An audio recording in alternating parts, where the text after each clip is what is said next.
You don't realize how consistent this deck is along with how fun this is. Like, you guys really gotta try this out. Here we are with my June 2020 InfernobleKnight, aka FlameNobleKnight, if you still call it that, deck profile. So before I get into my rambling and explanations, let's get into the deck profile.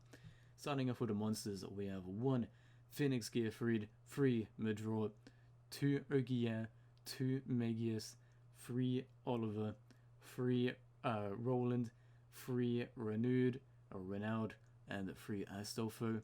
For the spells, we have 1 Rhoda, 3 Chalice, 1 Monster Reborn, 1 Destiny, 1 Gallatin, 1 Caliburn, 1 Living Fossil, 3 Flame Durandal, 1 Excalibur, 1 however you pronounce this card, 3 Joyous, and for the traps we have 3 Unto Noble Arms are needed once again. So for the extra deck we have 3 Charles, 3 Ignoble Knight, Lanzillan, 3 Roland or Vanguard Roland for the Synchros, and then for the XEs we have 1 Artorigus, 1 Sacred Artorigus, 2 regular Artorigus, 1 Sacred Constantin, and then for the links we have 3 Isolde. I'm just saying, as someone that's been someone that's already been really playing Noble Knights since Flame or InfernobleKnights, some of these card names are kind of confusing. I still need to learn the names a little bit better, so that's why I stumbled with some of them. I don't even know how I'm meant to pronounce this dude. Afidir? I don't know, bro. Right, anyway, so explanations and all that. First off, the biggest change is this guy right here. I used to run the hand trap in my deck, but I decided to swap him out for this guy because this guy can help with the main combos and consistency as well. He's really good. If you don't know his effect is, if he has an equipped card on him, special summon a Noble Knight, so you can special summon an Infinite Knight from your deck. Now before I continue with that, if you don't know, one of the main and best combos is summon Ogier, send God Gearfried to the grave, and then you use this guy, special summon him, he counts as a tuner, and then you add this guy back to your hand and you can summon him on the following turn. So you can use these two to go into a Isolde. If you wanted to, you could go into one of level 5 synchros, whatever you wanted really.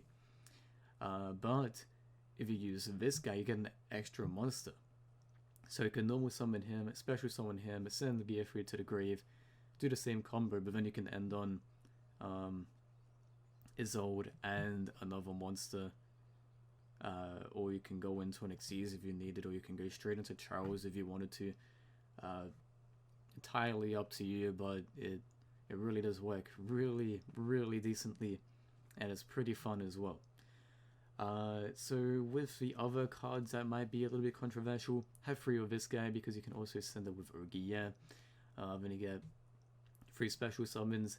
It's a bit slow, but you can also get 3 draws as well, so you know, I feel like it's a little bit slow, but you get a lot of advantage out of it. I have 3 and 3 with the Flame Noble Knight cards because they help a lot if you know how to use them right. They can set up some incredible plays. Got Living Fossil because 3 revive. It's also an equipped card. It's really good. With the other ones, it can be a little bit debatable. My favorite one is this one because it's just protection. The other ones are also good, but it's really a personal preference at that point. Also just saying this is more of a pure and learning Noble Knights build. If you want to play a more competitive one, I'm going to show you my side deck real quick, which is what's actually dominating the OCG meta right now, where you use all of these cards to just do some incredible combos. So yeah, also this is the hand trap I was on about earlier. And this card right here, I might put it in my main deck in the next build. We'll have to see. It literally just rips one of the opponent's hands, so it's kind of crazy. But for now, I think this is a good experimental learning build to mess around with. It's really fun. It's decently easy to learn. You might get a little bit confused with the equipped cards because, you know, there's so many of them, but in the most part, it's a it's not hard to learn, and it is so worth it. It's so fun, it's crazy, and the deck's actually really good as well. It's a lot better with the side deck engine, but it's pretty good in the pure build as well. So yeah, we'll have to see what happens in my next build. I might bump this guy up, might change around some things, but for the most part, this is the deck. I've been streaming all my decks on my channel recently, and I've been doing a ton of InfernobleKnight, so if you want to check it out, you can. Anyway, I'm going to get on out of here. Leave your suggestions and feedback in the comments, and yeah, that's about it. So I'll see you in the next one.